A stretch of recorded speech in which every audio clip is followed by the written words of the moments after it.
keluarga yang memiliki penyakit lupus seperti pada ibunya, maka pasien juga memiliki kemungkinan besar terkena lupus juga.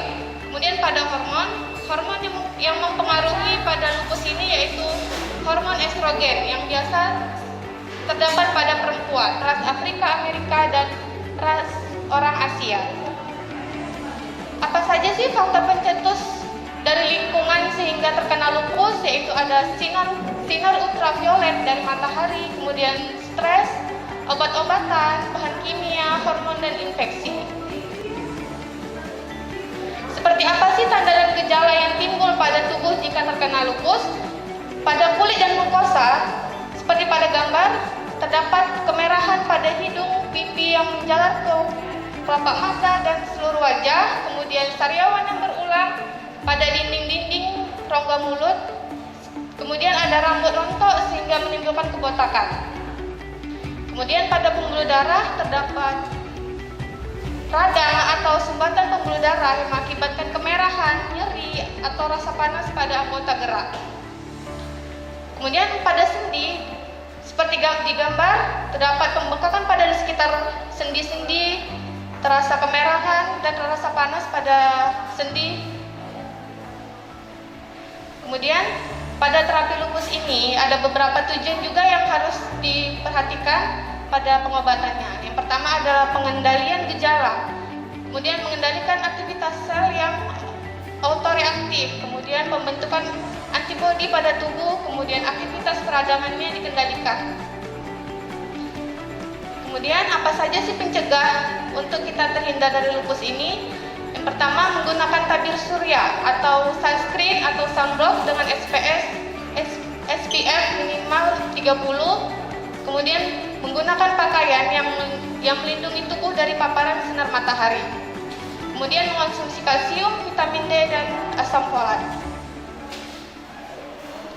Apa saja sih yang dapat terjadi pada lupus dalam kehidupannya?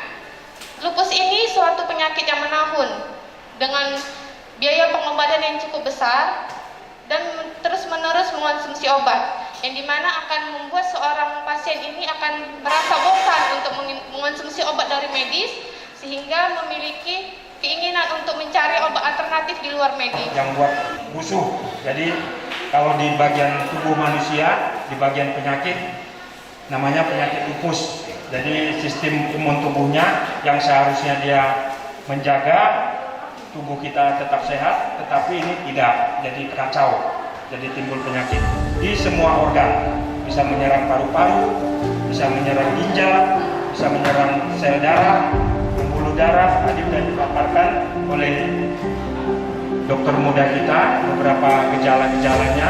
Jadi Bapak Ibu kalau ada keluarga, teman, sanak saudara yang menderita penyakit seperti ini tadi ya, kemudian usia muda sering kena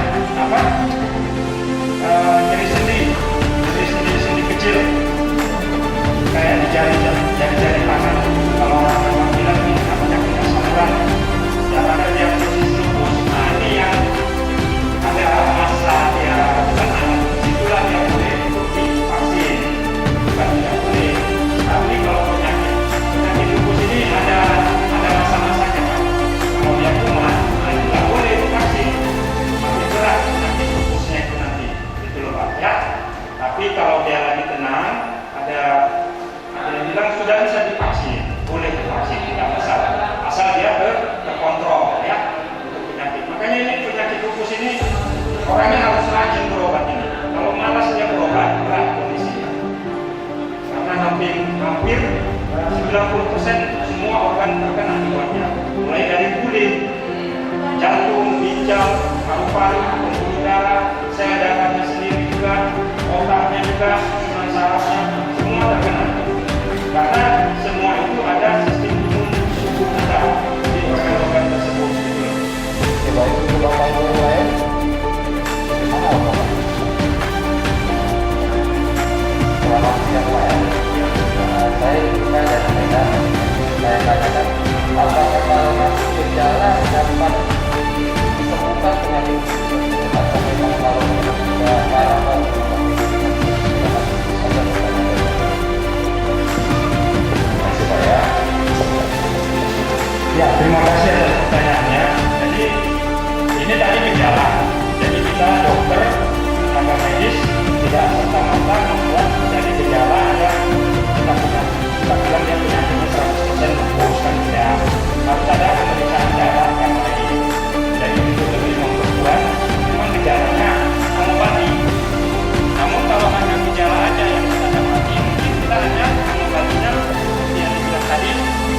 gejala simptomatik.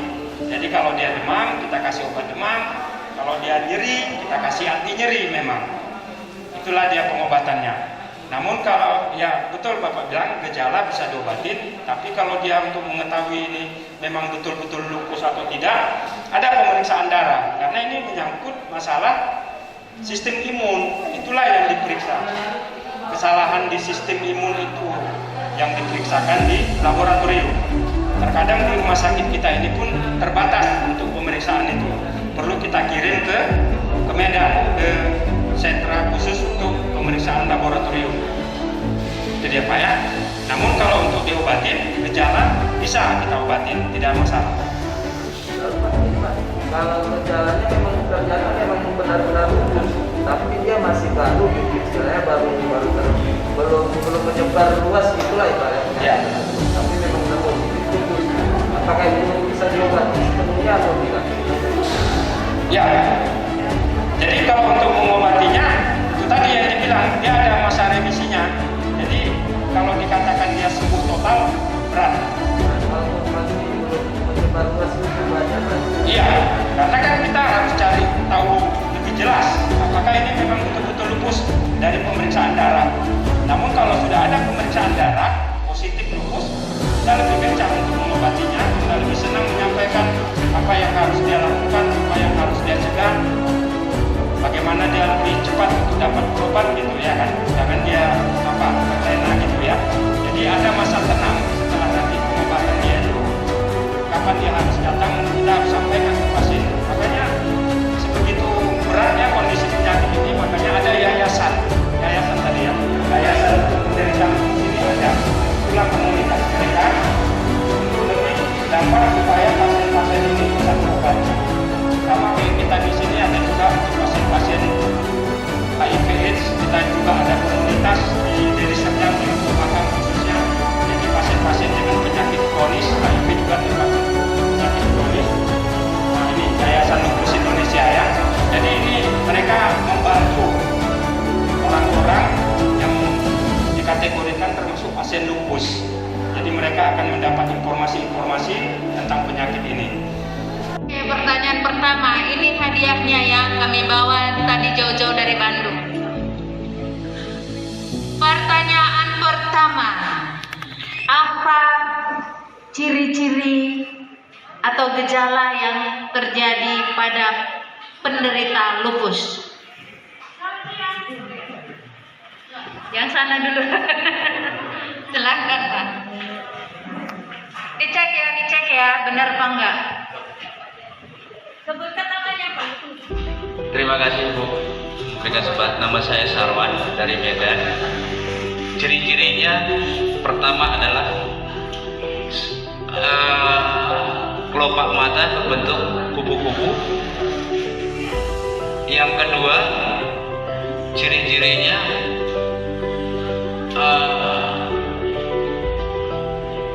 pembengkakan atau pembengkakan kaki, ataupun jadi kita lihat itu seperti rematik. Mungkin itu aja. Terima kasih.